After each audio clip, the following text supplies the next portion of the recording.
Let's talk a little bit about the best acquisitions for each of the teams. And, the Ravens went out, got a veteran safety. They lost Eric Weddle, but they went out and got a pretty good one in Earl-Thomas. Yeah, and this is a defense that lost a lot of pieces in free agency. And the bottom line is they're going to have to be good defensively again. They were one of the best defenses in the NFL last year, kind of went back to that old school Ravens football. So adding Earl-Thomas at least makes up for some of those losses defensively that they had. And you never know what you're going to get with that quarterback. So the defense better be very, very solid. Cincinnati, and this one's a little different. New head coach, young, you know, everybody's trying to find the next Sean McVay, and the Bengals went with Zac-Taylor, who coached under McVay. Yeah, a little early for Zac-Taylor. I mean, a lot of people thought maybe this guy could be a head coach eventually. The Bengals decided, you know what, let's go get this guy right away. So they're kind of banking on the upside here with Zac-Taylor. Marvin Lewis was there for so long and had success turning that team from kind of a joke into a consistent playoff team.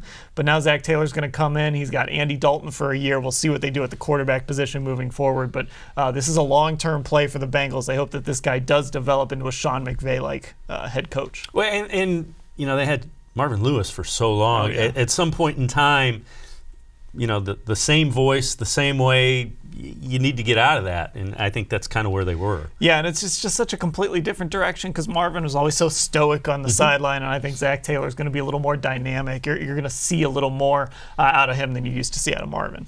Dynamic, that's an interesting choice of words when we move to the Browns' biggest acquisition.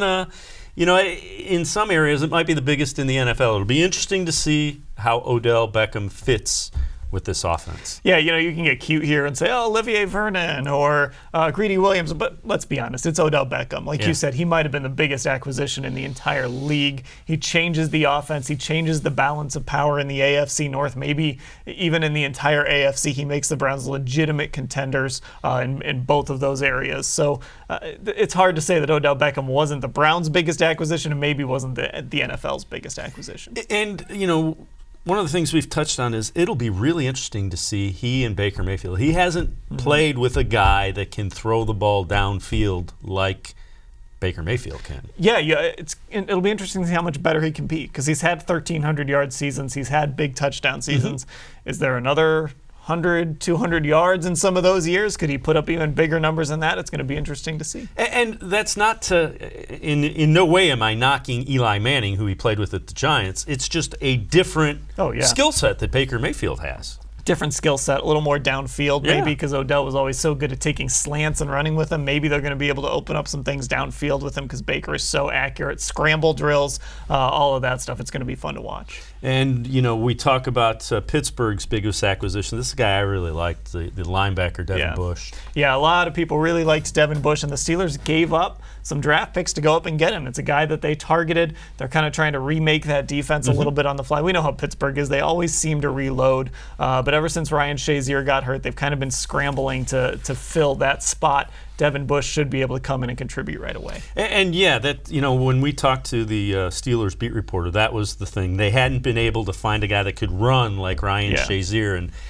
I think they might have got that one. Yeah, and again, when a team trades up, especially a team like Pittsburgh, when a team like Pittsburgh trades up to get a guy, that should tell you something about how they feel about him.